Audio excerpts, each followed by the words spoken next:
Sometimes here on the CoastLife couch, we bring our actual life experiences with us, and something very, very funny happened to and exciting. Well, to my cat yesterday. Yes. You know, he's a Javert, he's got long hair, and he gets these knots, and so we needed to get those shaved out, and you can only do it so well on your own. Sure. So we took him to get groomed. Yeah. And we had him shaved all the way down. And it's hilarious because his head looks enormous, as you can see in the picture here. But a year or two ago, we had taken him to the vet, and I got self-conscious about this because the vet was like, "Is this all hair?" And we're like, "Yeah, he's just got a lot of hair." And he goes, "Actually, no, your cat's fat." Aww. And like a you're a bad cat parent. He body shamed poor Javert. Yeah, he did. He body shamed Javert.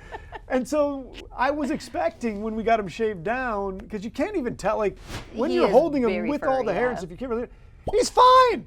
He's not fat. He's just fine. This normal cat. This random vet made me feel bad about how much food we were giving my cat, and my cat's fine.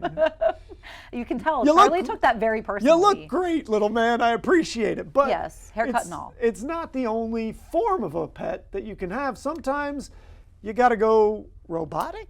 This is true, and maybe because the vet appointment isn't something you want to have to worry about. But the inventor of Roomba is back with a very different kind of robot, an AI-powered pet designed for companionship. It's a furry four-legged robot called the Familiar, and it looks like a mix of a dog, a bear, and an owl. And it kind of does. He's kind of cute. It is cute. He's cute. I'm a little concerned that we're naming the pet after the vampire thing, the Familiar. The robot is designed to follow people around the house, react emotionally, and build a bond with its owner. Unlike Alexa or Siri, the robot doesn't really talk. Instead, it communicates through movements, sounds, body language, tail wagging, and even facial expressions. It uses AI to learn routines, recognize people, and adapt to the household over time. The creators say the goal is to fight loneliness and create emotional connection, especially for kids, seniors, or people living alone. People may eventually treat these robots more like pets or companions than necessarily gadgets. So my first initial thinking about this, I was kind of horrified. But then I kind of reevaluated. I gave it a second. If you can have a real pet is better. Yes. However, there's a whole bunch of scenarios where it's just not practical. If you live in the city and you don't have, you live in a shoebox, you got 600 square feet, maybe you don't want to subject a pet to being trapped in there all day long. Maybe if you're at college and you live in a dorm room and you're not maybe responsible enough to be around all the time, but you still want to have, I could see that being a good option.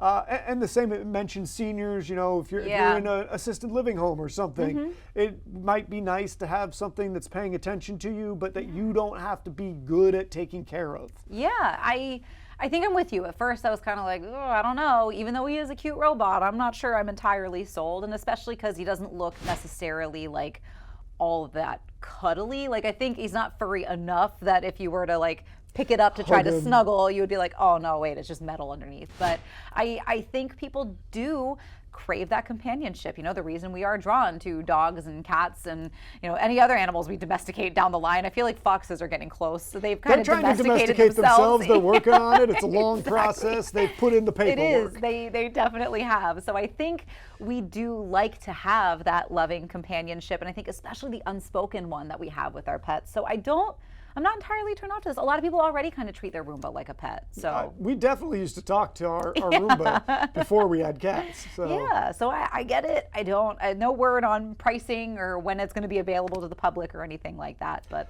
I'll put it this way: a cautious yes. Okay, all right. We'll take a cautious yes.